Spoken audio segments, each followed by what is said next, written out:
Hello dears, welcome to mentor. ഞാൻ ജസിൽ. ഇന്ന് എത്തിയിരിക്കുന്നത് നത്തിങ് ഫോൺ 3യുടെ റിവ്യൂ ആയിട്ടാണ്. ഈ വീഡിയോയിൽ നമ്മൾ ഒരാഴ്ചയ്ക്ക് ശേഷം നത്തിങ് ഫോൺ എങ്ങനെയുണ്ട് എന്നുള്ളതിനെ കുറിച്ചിട്ടും ഈ ഫോൺ നിങ്ങൾ എടുക്കേണ്ടതുണ്ടോ, വാല്യൂ ഫോർ മണി ആണോ, അങ്ങനെ എല്ലാവിധ ഡീറ്റെയിൽസും ഫോണിൻ്റെ അൺബോക്സിംഗ് അടക്കം എല്ലാവിധ ഡീറ്റെയിൽസ് ആയിരിക്കും ഡിസ്കസ് ചെയ്യുന്നത്. നിങ്ങൾ ആദ്യമായിട്ടാണ് മെൻറ്റർ ജസിൽ എന്നുള്ള ചാനൽ കാണുന്നതെങ്കിൽ നിർബന്ധമായിട്ടും സബ്സ്ക്രൈബ് ചെയ്യുമല്ലോ, നമ്മളെ സപ്പോർട്ട് ചെയ്യുമല്ലോ. ഇതേമാതിരിയുള്ള റിവ്യൂസും കാര്യങ്ങളൊക്കെ ആയിട്ട് നമ്മൾ തുടർച്ചയായിട്ട് വരുന്നതായിരിക്കും. നമുക്ക് എന്തായാലും വീഡിയോ സ്റ്റാർട്ട് ചെയ്യാം. അൺബോക്സ് ചെയ്യുമ്പോൾ നമുക്ക് അടിപൊളിയായിട്ടുള്ളൊരു ബോക്സ് ഉണ്ട്. നല്ല ഡിസൈനിൽ വരുന്ന ബോക്സാണ്. പിന്നെ ഉള്ളിൽ നമ്മൾ തുറക്കുമ്പോൾ തന്നെ ബോക്സിൽ നിന്ന് എടുക്കുന്ന സമയത്ത് നമുക്കൊരു ഡയറി പോലെയുള്ള മറ്റൊരു ബോക്സാണ് ലഭിക്കുന്നത്. അതിൽ നമുക്ക് ഫോണുണ്ട്. ഫോണിനോടൊപ്പം ഒരു ചാർജിങ് കേബിൾ ലഭിക്കുന്നുണ്ട്, ഒരു സിം ഇജക്ടർ ടൂളും ലഭിക്കുന്നുണ്ട്, പിന്നെ ഒരു ബുക്കും. ഇതിനെക്കുറിച്ചിട്ടുള്ള യൂസർ മാനുവൽ മാത്രമേ വരുന്നുള്ളൂ. അഡാപ്റ്റർ വരുന്നില്ല, ചാർജർ വരുന്നില്ല. അതുകൊണ്ട് തന്നെ ചാർജർ നമ്മൾ സെപ്പറേറ്റ് വാങ്ങേണ്ടതുണ്ട്. ഇനി നമുക്കിതിൻ്റെ ഡിസൈൻ ആൻഡ് ബിൽഡ് ക്വാളിറ്റി ഒന്ന് നോക്കാം. ഇതാണ് ഫോണ് നമുക്ക് കാണാവുന്നതാണ്. ബാക്ക് ഭാഗം നല്ല അടിപൊളിയായിട്ടുള്ള 3 ക്യാമറ സെറ്റപ്പിലാണ് വരുന്നത്. പിന്നെ ഇവിടെ ഗ്ലിഫ് ലൈറ്റ്സുകൾ വരുന്നുണ്ട്. ഇത് 3 ഗ്ലിഫ് ലൈറ്റ്സുകളാണ്. പിന്നെ ബോഡി പാനൽ, ബാക്കിലുള്ള ബോഡി പാനൽ നമുക്ക് കാണാവുന്നതാണ്.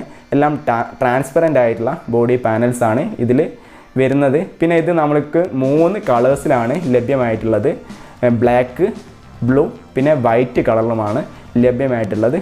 ഇതിൻ്റെ സ്ക്രീൻ സൈസ് 6.67 ഇഞ്ച് സ്ക്രീൻ സൈസാണ് വരുന്നത്. ഇതിൻ്റെ അടിഭാഗത്തേക്ക് നോക്കുന്ന സമയത്ത് നമുക്ക് സ്റ്റീരിയോ സ്പീക്കേഴ്സ് കാണാവുന്നതാണ്. പിന്നെ ടൈപ്പ് സി ചാർജിങ് പോർട്ട്, പിന്നെ സിമ്മിൻ്റെ പോർട്ടുമാണുള്ളത്. 2 നമുക്ക് 5G സിം ഇടാൻ പറ്റുന്ന രീതിയിലുള്ള പോർട്ടാണ് ഉള്ളത്. പിന്നെ സൈഡിൽ നോക്കുന്ന സമയത്ത് സൈഡിൽ ഒരു പവർ ബട്ടൺ ഉണ്ട്. അതിൻ്റെ അടിയിൽ ആക്ഷൻ ബട്ടൺ, ഇവരുടെ തന്നെ നമുക്ക് ഐഫോണിലൊക്കെ കണ്ടുവരുന്ന മാതിരിയുള്ള ഒരു ആക്ഷൻ ബട്ടൺ ഇതിൽ ഉൾപ്പെടുത്തിയിട്ടുണ്ട്. അത് എസെൻഷ്യൽ സ്പേസ് എന്നുള്ളതാണ് അറിയപ്പെടുന്നുള്ളത്. മുകളിലോട്ട് നോക്കുന്ന സമയത്ത് ഒരു വോയിസ് ക്യാൻസലേഷൻ മൈക്കാണ് ഉള്ളത്. സൈഡിൽ നമ്മൾ വോളിയം റോക്കേഴ്സാണ് വരുന്നത്. ഇങ്ങനെ ഒരു സിമ്പിളായിട്ടുള്ളൊരു ബോക്സി ടൈപ്പിലുള്ളൊരു ഡിസൈനാണ്. ഈ ഫോണ് കർവ്ഡ് അല്ല, ഇത് നല്ല ഫ്ലാറ്റ് ഡിസ്പ്ലേ ആണ് വരുന്നത്. ഡിസ്പ്ലേയിലേക്ക് നോക്കുന്ന സമയത്ത് യൂണിഫോം ആയിട്ടുള്ള എല്ലാ ഭാഗത്തും ഒരേ മാതിരിയുള്ള യൂണിഫോം ബസൽസ് ആണ് കൊടുത്തിട്ടുള്ളത്. എന്നാലും ബസൽസ് കുറച്ചുകൂടി കുറയ്ക്കാമായിരുന്നു എന്നുള്ളതാണ് എൻ്റെ ഒരു അഭിപ്രായം. അത്യാവശ്യം ഭാരമുള്ള ഒരു ഫോണാണ്. ഒരു 201 ഗ്രാമിൻ്റെ ഭാരം വരുന്നുണ്ട്. 8.4 മില്ലിമീറ്റർ കനോം ഫോണിന് വരുന്നുണ്ട്. പക്ഷേ അതൊന്നും വെയിറ്റ് ഡിസ്ട്രിബ്യൂഷനൊക്കെ പക്ക ആയതുകൊണ്ട് തന്നെ അത് നമുക്ക് പ്രത്യേകിച്ച് ഫീൽ ചെയ്യുന്നില്ല. നമുക്ക് നല്ലോണം കൈമേൽ ഹോൾഡ് ചെയ്യാൻ പറ്റുന്ന രീതിയിലുള്ള ഫോണ് തന്നെയാണ്. അത്യാവശ്യം ബിൽഡ് ക്വാളിറ്റി നമ്മൾ എല്ലാ പാർട്ടിലേക്ക് നോക്കുകയാണെങ്കിലും നല്ല ബിൽഡ് ക്വാളിറ്റി തന്നെ നമുക്ക് ഫീല് ചെയ്യുന്നതാണ്. നല്ല ബിൽഡ് ക്വാളിറ്റി, നമുക്ക് ഒരു പ്രശ്നവും നമുക്ക് എവിടെയും തോന്നില്ല. ബാക്കിൽ ഗ്ലാസ് പ്രൊട്ടക്ഷനാണ് വരുന്നത്. മുന്നിലാണെങ്കിലും ഗ്ലാസ് പാണ്ട ഗ്ലാസ് ആണ് വരുന്നത്. ഗൊറില്ല ഗ്ലാസ് ഒന്നല്ല, ഗൊറില്ല അല്ല, പാണ്ടയാണ് ഇതിൽ വരുന്നതെന്ന് മാത്രം. അതുകൊണ്ട് തന്നെ പാണ്ട ഗ്ലാസ് അത്യാവശ്യം ഗൊറില്ല ഗ്ലാസിൻ്റെ അത്ര പ്രൊട്ടക്ഷൻ ഇല്ലെങ്കിലും അത്യാവശ്യം കുഴപ്പമില്ലാത്ത പ്രൊട്ടക്ഷൻ നൽകുന്ന ഗ്ലാസ് തന്നെയാണ്. ഇനി നമ്മൾ നോക്കേണ്ടത് ഡിസ്പ്ലേയെ കുറിച്ചിട്ടാണ്.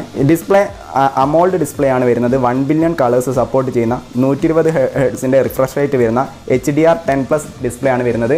800 നിറ്റ്സിൻ്റെ നോർമൽ ബ്രൈറ്റ്നസ്സും 1300 നിറ്റ്സിൻ്റെ പീക്ക് ബ്രൈറ്റ്നസ്സും സപ്പോർട്ട് ചെയ്യുന്ന അത്യാവശ്യം നമുക്ക് വെയിലത്തൊക്കെ കാണാൻ പറ്റുന്ന രീതിയിലുള്ള ഡിസ്പ്ലേ തന്നെയാണ്. എനിക്ക് ഈ വെയിലത്തൊന്നും ഉപയോഗിച്ച സമയത്ത് പ്രത്യേകിച്ച് ഒരു പ്രശ്നങ്ങളും കാര്യങ്ങളൊന്നും തോന്നിയിട്ടില്ല. നല്ല ഡിസ്പ്ലേ തന്നെയാണ് വരുന്നത്. എന്നാലും കുറേ കൂടി വെയിലത്ത് കുറച്ചുകൂടി കളേഴ്സ് ഉണ്ടായിരുന്നെങ്കിൽ നന്നായിരുന്നു എന്ന് തോന്നിയിട്ടുണ്ട്. അല്ലാതെ പ്രത്യേകിച്ച് വെയിലത്തൊന്നും കാണാൻ ഒരു ബുദ്ധിമുട്ട് എനിക്ക് ഈ ഫോണിൽ ഫീൽ ചെയ്തിട്ടില്ല.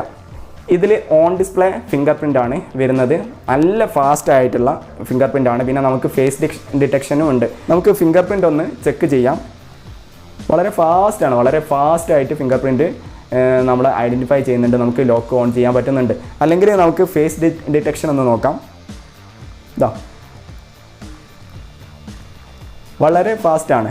ഫേസ് ഡിറ്റക്ഷൻ ആയാലും എല്ലാം വളരെ ഫാസ്റ്റ് ഓപ്പറേഷനാണ്. ഡിസ്പ്ലേ നമുക്ക് തുറക്കുന്ന സമയത്ത് നമുക്ക് ഇങ്ങനെയുള്ള ഒരു പാനലാണ് ലഭിക്കുന്നത്. അതായത് ഒരു വെറൈറ്റി ആയിട്ടുള്ള ഡിസൈനാണ്. ഒരു ബ്ലാക്ക് ആൻഡ് വൈറ്റ് കളറിലൊരു വെറൈറ്റി ഡിസൈനാണ് വരുന്നത്. ഫസ്റ്റ് തന്നെ ക്ലോക്ക്, പിന്നെ ഇവിടെ തന്നെ നമ്മൾ ഒരു ദിവസം എത്രത്തോളം നമ്മൾ ഫോൺ ഉപയോഗിച്ചിട്ടുണ്ട്, എത്ര ഓൺ സ്ക്രീൻ ടൈമിങ് ഇവിടെ നമുക്ക് കാണാൻ നമുക്ക് സ്വൈപ്പ് ചെയ്യാവുന്നതാണ്.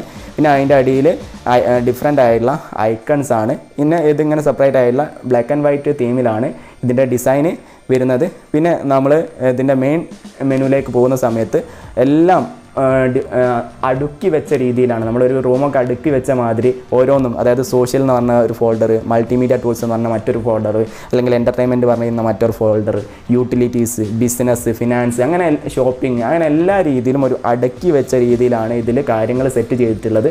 അതുകൊണ്ട് തന്നെ ഒരു വെറൈറ്റി ആയിട്ടുള്ള, നമുക്കൊരു പ്രത്യേകിച്ച് കൺഫ്യൂഷനോ കാര്യങ്ങളൊന്നും ഇല്ലാതെ ഈസി ആയിട്ട് ഫോൺ യൂസ് ചെയ്യാൻ പറ്റുന്ന രീതിയിലാണ് ഈ ഐക്കൺസും കാര്യങ്ങളൊക്കെ, അല്ലെങ്കിൽ ഇതിൻ്റെ മെനൂസൊക്കെ നമ്മൾ സെറ്റ് ചെയ്യുന്നത്.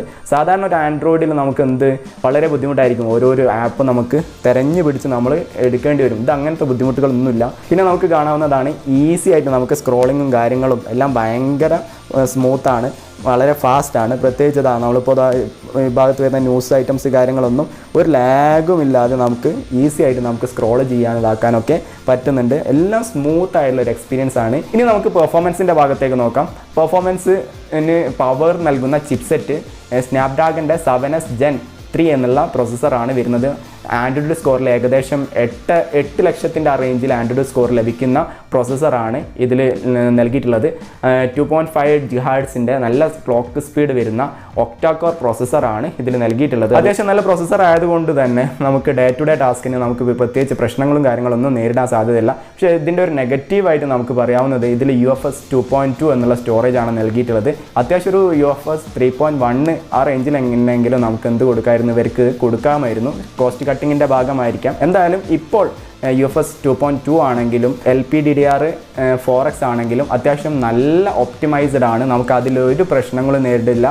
അപ്ലോഡിങ് ആയാലും ഡൗൺലോഡിങ് ആയാലും നല്ല ഫാസ്റ്റ് തന്നെ, ഈവൻ ഇൻസ്റ്റാളിങ് ആയാലും നല്ല ഫാസ്റ്റ് തന്നെ നമുക്ക് ചെയ്യാൻ പറ്റുന്നുണ്ട്. എന്തായാലും ലോങ് റണ്ണിൽ എന്താവും എന്നുള്ളത് പറയാൻ പറ്റില്ല. ഇനി നമുക്ക് നോക്കേണ്ടത് ക്യാമറ ഡിപ്പാർട്ട്മെൻ്റ് ആണ്.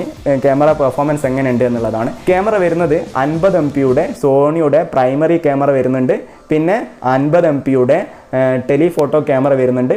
പിന്നെ 8 MP അൾട്രാ വൈഡ് ക്യാമറ വരുന്നുണ്ട്. ക്യാമറ ഇങ്ങനെ അത്യാവശ്യം നല്ല ഡിസൈനിലാണ് ക്യാമറ കൊടുത്തിട്ടുള്ളത്. നിങ്ങളിത് കൈമ പിടിക്കുന്ന സമയത്ത് തന്നെ ഒരു വെറൈറ്റി ആയിട്ടുള്ള ഡിസൈനിലാണ് ക്യാമറ മൊഡ്യൂൾ ഉള്ളത്. ആൾക്കാരൊന്ന് പ്രത്യേകിച്ച് നിങ്ങളെ നോക്കുന്ന രീതിയിലാണ് ക്യാമറ സെറ്റ് ചെയ്തിട്ടുള്ളത്. റിയർ ക്യാമറയിൽ നമുക്ക് 4K വീഡിയോസ് വരെ ഷൂട്ട് ചെയ്യാൻ പറ്റുന്ന രീതിയിലുള്ള ക്യാമറയാണ്. ഇനി ഫ്രണ്ടിലേക്ക് വരുന്ന സമയത്ത് ഫ്രണ്ടിൽ 30 MP ക്യാമറയാണ് വരുന്നത്. ഇതിൽ നമുക്ക് 4K വീഡിയോ ഷൂട്ട് ചെയ്യാൻ പറ്റില്ല. നമുക്ക് HDR വീഡിയോസ് നിങ്ങൾക്ക് ഷൂട്ട് ചെയ്യാവുന്നതാണ്. ക്യാമറ ഔട്ട്പുട്ടിനെ കുറിച്ച് പറയുമ്പോൾ ഫസ്റ്റ് തന്നെ പോർട്രേറ്റ് നോക്കുന്ന സമയത്ത് നിങ്ങൾക്ക് ഏറ്റവും ഇഷ്ടമാവുന്ന ഒരു ഭാഗമാണ് പോർട്രേറ്റ്. ഇതിൽ അടിപൊളിയായിട്ട് പോർട്രേറ്റ് ഫോട്ടോസ് ക്യാപ്ചർ ചെയ്യുന്നുണ്ട്. പിന്നെ മറ്റു ഫോട്ടോസൊക്കെ ആണെങ്കിൽ നിങ്ങൾക്ക് ഇവിടെ ഇതിൽ കാണാവുന്നതാണ്. ഈ പൂക്കളുടെ പിക്ചേഴ്സൊക്കെ എടുക്കുന്ന സമയത്ത് ഒരു നാച്ചുറൽ ആയിട്ടുള്ള രീതിയിലുള്ള ഫോട്ടോസാണ്, ഒരു സാധാ പോലത്തെ ഫോട്ടോസാണ് ലഭിക്കുന്നത്. അത് ക്യാമറയുടെ ഡിപ്പാർട്ട്മെൻറ്റ് നത്തിങ് ഫോണിനെ കുറിച്ചിട്ട് പറയുന്ന സമയത്ത് ഇപ്പം കുറച്ച് പിറകോട്ടാണെങ്കിലും നമുക്ക് ഭാവിയിൽ അപ്ഡേറ്റ്സ് കിട്ടി ക്യാമറ ഡിപ്പാർട്ട്മെൻറ്റ് അവർ അടിപൊളിയാക്കും തന്നെയാണ് ഞാൻ പ്രതീക്ഷിക്കുന്നത്. ഇതിൽ ക്യാമറയിൽ ഒരുപാട് പുതിയ മോഡ്സ് അവൈലബിൾ ആണ്. ഒറിജിനലായിട്ട് നമുക്ക് ഫോട്ടോ എടുക്കാൻ പറ്റും, സോഫ്റ്റ് ഫോക്കസിൽ ഫോട്ടോ എടുക്കാവുന്നതാണ്, അല്ലെങ്കിൽ ബ്ലാക്ക് ആൻഡ് വൈറ്റിൽ ഫോട്ടോസ് എടുക്കാവുന്നതാണ്, വൈഡ് ആംഗിളിൽ ഫോട്ടോ എടുക്കാൻ പറ്റുന്ന രീതിയുണ്ട്, അല്ലെങ്കിൽ ലെൻഡിക്കുലാർ എന്ന് പറയുന്ന അവരുടെ സ്പെഷ്യലായുള്ള രീതിയുണ്ട്. ആ രീതിയിലൊക്കെ ഫോട്ടോസ് എടുക്കാനുള്ള ഓപ്ഷൻസ് ഇതിൽ നൽകിയിട്ടുണ്ട്. ഇനി ഇതിലെടുത്തിട്ടുള്ള വീഡിയോസ് ഒന്ന് നമുക്കൊന്ന് ചെക്ക് ചെയ്യാം. ഇതിൻ്റെ ബാക്ക് ക്യാമറയിൽ എടുത്തിട്ടുള്ള വീഡിയോ ആണ്. 4K സപ്പോർട്ടഡ് ആണ്. ഇതിൻ്റെ വീഡിയോയുടെ സ്റ്റെബിലിറ്റിയും കാര്യങ്ങളും കളർ ടോണും കാര്യങ്ങളൊക്കെ നോക്കൂ. ഒരു നാച്ചുറൽ ആയിട്ടുള്ള കളർ ടോണാണ് ഇതിൽ കിട്ടുന്നത്. ഇതിൻ്റെ ഫ്രണ്ട് ക്യാമറയിൽ എടുത്തിട്ടുള്ള വീഡിയോ ആണ്. 4K അല്ല, 1080 ഷൂട്ടാവുന്നത്. ഇതിൻ്റെ വീഡിയോൻ്റെ സ്റ്റെബിലിറ്റിയും വോയിസിൻ്റെ ക്ലാരിറ്റിയും ഒന്ന് നോക്കൂ. അത്യാവശ്യം സ്റ്റേബിളാണ്, വോയിസും നല്ല ക്ലിയർ ആണെന്ന് ഞാൻ കരുതുന്നു. ഇനി നോക്കുന്നത് ഇതിൻ്റെ ഒരു ആക്ഷൻ ബട്ടൺ ഉണ്ട്. ഈ ആക്ഷൻ ബട്ടൺ പ്ലേസ് ചെയ്തിട്ടുള്ളത് നമ്മളെ പവർ ബട്ടൻ്റെ നേരെ അടിയിലാണ്.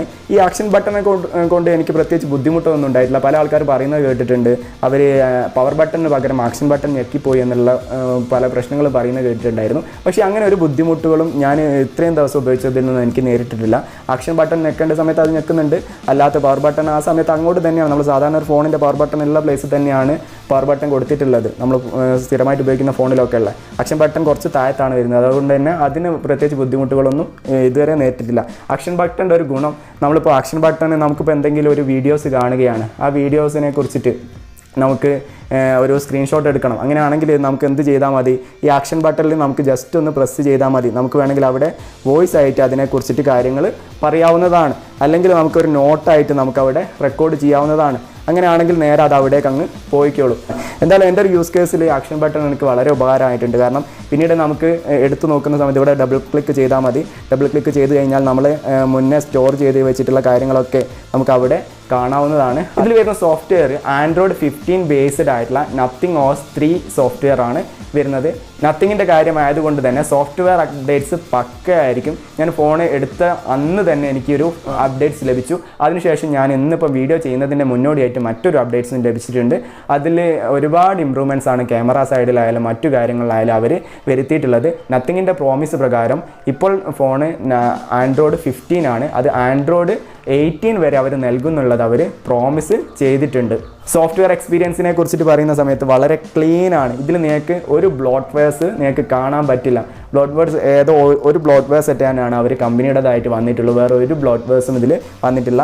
ഒരു അഡ്വർടൈസ്മെൻറ്റും കാര്യങ്ങളും വരുന്നില്ല, ഒരു ശല്യങ്ങളും നമുക്ക് കാര്യങ്ങൾ വരുന്നില്ല. ഒരു സ്റ്റോക്ക് ആൻഡ്രോയിഡ് എക്സ്പീരിയൻസ് ആണ് നമുക്ക് ഇതിൽ നിന്നും ലഭിക്കുന്നത്. ഇനി ഫോണിൻ്റെ മാത്രം പ്രത്യേകത ആയിട്ടുള്ള ഗ്ലിഫ് ലൈറ്റുകളെ കുറിച്ചിട്ടാണ്. ഗ്ലിഫ് എങ്ങനെയാണ് നമുക്ക് ഉപകാരപ്പെടുന്നത് എന്നുള്ളത് നമുക്കൊന്ന് നോക്കാം. ഗ്ലിഫ് ലൈറ്റ് നമുക്ക് നമ്മളൊരു റിംഗ് ടോൺ അടിയുന്ന സമയത്ത് നമുക്ക് അത് കാണാം. ഇതിൽ കാണാം, ഞാനൊരു റിംഗ് ടോൺ കേൾപ്പിക്കാം. ഇതാ റിംഗ് ടോൺ അടിയുന്ന സമയത്ത് തന്നെ ഇതിൻ്റെ ബേക്കിൽ ലൈറ്റ് കത്തും. നമ്മൾക്കിപ്പോൾ ഒരു നോട്ടിഫിക്കേഷൻ ടോൺ ആണെങ്കിലും എല്ലാം നമുക്ക് എന്ത് ചെയ്യാവുന്നതാണ്, ഇതിൽ ലൈറ്റ് നമുക്ക് കത്തി. നമുക്ക് നോക്കേണ്ടത് ഇതിൻ്റെ ഗെയിമിംഗ് എക്സ്പീരിയൻസിനെ കുറിച്ചിട്ടാണ്. നിങ്ങൾക്ക് ഗെയിമിങ്ങിന് പക്കാ പറ്റിയൊരു ഫോണല്ല ഇത്. എന്നാൽ നിങ്ങൾക്ക് BGMI അല്ലെങ്കിൽ കാൾ ഓഫ് ഡ്യൂട്ടി ഒക്കെ നിങ്ങൾക്ക് 90 FPS റേഞ്ചിൽ നിങ്ങൾക്ക് കളിക്കാൻ പറ്റും. നമ്മൾ ഇത്രയും നേരം നോക്കിയിട്ടുള്ളത് ഇതിൻ്റെ പ്രോസ് മാത്രമാണ്, നല്ല വശങ്ങൾ മാത്രം നമ്മൾ നോക്കിയെങ്കിൽ നമുക്ക് കുറച്ച് കോൺസ് നോക്കേണ്ടതുണ്ട്. എന്തൊക്കെയാണ് ഇതിൻ്റെ കുറച്ച് പ്രശ്നങ്ങൾ? എനിക്ക് പ്രധാനമായിട്ടും അനുഭവപ്പെട്ടുള്ള ഒന്നാമത്തെ പ്രശ്നം, ഇതിൽ AI ഫീച്ചേഴ്സ് വളരെ കുറവാണ്. ഇപ്പം പല ഫോണുകളിലും ഒരുപാട് AI ഫീച്ചേഴ്സ് കൊടുക്കുന്നുണ്ട്, പക്ഷേ അത്രത്തോളം ഒരു AI ഫീച്ചേഴ്സ് ഇതിൽ വന്നിട്ടില്ല എന്നുള്ളത് ഇതിൻ്റെ ഒരു നെഗറ്റീവ് വശമാണ്. ഇത് ഭാവിയിലുള്ള അപ്ഡേറ്റ്സിൽ നമുക്ക് നത്തിങ് ഫോൺ തരുമെന്ന് നമുക്ക് പ്രതീക്ഷിക്കാം. ഒരുപാട് AI ഫീച്ചേഴ്സ് അവർക്ക് ഇതിൽ ഉൾപ്പെടുത്താമായിരുന്നു എന്ന് തോന്നിയിട്ടുണ്ട്. പിന്നെ ഇതിൽ നേരിട്ടുള്ള ഒരു പ്രധാന പ്രശ്നം, ഇതിന് സ്വന്തമായിട്ടൊരു ഫയൽ മാനേജർ കൊടുത്തിട്ടില്ല എന്നുള്ളതാണ് എന്നെ ഒരു അത്ഭുതപ്പെടുത്തിയിട്ടുള്ള കാര്യം. മറ്റു പല ഫോണുകൾ ഉപയോഗിച്ച ഒരാളാണ്. എനിക്ക് അതിലെല്ലാം നമുക്ക് സെപ്പറേറ്റ് ആയിട്ടുള്ളൊരു ഫയൽ മാനേജർ ഉണ്ടായിരുന്നു, പക്ഷേ ഇതിൽ ഗൂഗിൾ ഫയൽസ് എന്നുള്ള അത് മാത്രമേ നൽകിയിട്ടുള്ളൂ. ഇത്രയും കാലം നത്തിങ്ങിന് സ്വന്തമായിട്ടൊരു ഗാലറി ആപ്പ് ഇല്ലായിരുന്നു, പക്ഷേ ഈ ഫോണിൽ ഗാലറി ആപ്പ് നൽകിയിട്ടുണ്ട്. ആ ഗാലറി ആപ്പിൽ ഒരുപാട് പ്രശ്നങ്ങളുണ്ട്. കാരണം നമ്മൾ സാധാരണ എല്ലാ ഫോണിലും നമുക്ക് ഗാലറി ആപ്പ് പോയി കഴിഞ്ഞാൽ നമുക്കൊരു ഫോട്ടോ എഡിറ്റിങ്ങിനാണെങ്കിൽ നമുക്ക് ആ ഗാലറി ആപ്പിൽ നിന്ന് തന്നെ അതിൻ്റെ എക്സ്പോഷർ കൂട്ടാം, അല്ലെങ്കിൽ അഡ്ജസ്റ്റ്മെൻറ്റിന് ഒക്കെ അവസരം ഉണ്ടായിരുന്നു. പക്ഷേ അതിനൊന്നും അവസരമില്ല. ഗാലറി ആപ്പ് പോയി കഴിഞ്ഞാൽ നമ്മൾ ഫോട്ടോ എഡിറ്റിംഗ് വേണമെങ്കിൽ നേരെ ഗൂഗിൾ ഫോട്ടോസിലേക്കാണ് പോകുന്നത്. അത് ഇതിൻ്റെ ഒരു പ്രധാന പ്രശ്നമായിട്ട് എനിക്ക് തോന്നിയിട്ടുണ്ട്. അതൊരു പ്രശ്നം തന്നെയാണ്. ഞാൻ ഫോൺ വാങ്ങുന്നത് ഫ്ലിപ്കാർട്ടിലാണ്. ഫ്ലിപ്കാർട്ടിൽ ഏകദേശം ഒരു 24,000 രൂപ കൊടുത്തിട്ടാണ് ഫ്ലിപ്കാർട്ടിൽ ഫോൺ വാങ്ങിയിട്ടുള്ളത്. ഏകദേശം ഈ ഫോണിൻ്റെ മാർക്കറ്റ് പ്രൈസ് 26,999 രൂപയാണ്. അത്യാവശ്യം നിങ്ങൾക്ക് ഒരു ആൾക്കാരുടെ മുന്നിലേക്ക് കൊണ്ടുപോകാൻ പറ്റുന്ന രീതിയിലുള്ളൊരു ഫോണാണിത്. അത്യാവശ്യം ഒരു ഷോപ്പിനൊക്കെ പറ്റിയിട്ടുള്ള വെൽ ഡിസൈൻഡ് ആയിട്ടുള്ള വെൽ ബിൽഡ് ക്വാളിറ്റി ഉള്ളൊരു ഫോണാണിത്. നിങ്ങളൊരു 25,000 റേഞ്ചിൽ ഒരു ഫോൺ എടുക്കാൻ ഉദ്ദേശിക്കുന്നതെങ്കിൽ നിങ്ങൾ എന്തായാലും നിങ്ങൾ കൺസിഡർ ചെയ്യേണ്ട ഒരു മോഡലാണ്. പ്രത്യേകിച്ച് ഒരു പ്രശ്നങ്ങളും കാര്യങ്ങളൊന്നും ഇതുവരെ എനിക്ക് നേരിട്ടിട്ടില്ല. ഗെയിമിംഗ് ഒക്കെ ആണെങ്കിൽ ഉദ്ദേശിക്കുന്നതെങ്കിൽ നിങ്ങൾ IQലേക്കോ മറ്റു മോഡലിലേക്കോ അല്ലെങ്കിൽ റിയൽമിയിലേക്കൊക്കെ പോകാവുന്നതാണ്. എന്തായാലും ഈ ഫോണിനെ കുറിച്ചിട്ടുള്ള ഭാവി റിവ്യൂസും കാര്യങ്ങളൊക്കെ നമ്മൾ ഈ ചാനൽ തന്നെ പോസ്റ്റ് ചെയ്യുന്നതായിരിക്കും. മറ്റു ഹോം അപ്ലയൻസസ് അല്ലെങ്കിൽ മറ്റു ഫോണുകളെ കുറിച്ചിട്ടുള്ള റിവ്യൂസും കാര്യങ്ങളൊക്കെ ചാനലിൽ വരുന്നതായിരിക്കും. എന്തായാലും നിങ്ങളുടെ സപ്പോർട്ട് നിർബന്ധമാണ്. നമുക്ക് മറ്റൊരു വീഡിയോ ആയിട്ട് വീണ്ടും കാണുവരേക്കും. Thank you for watching. See you soon on next video. Signing out.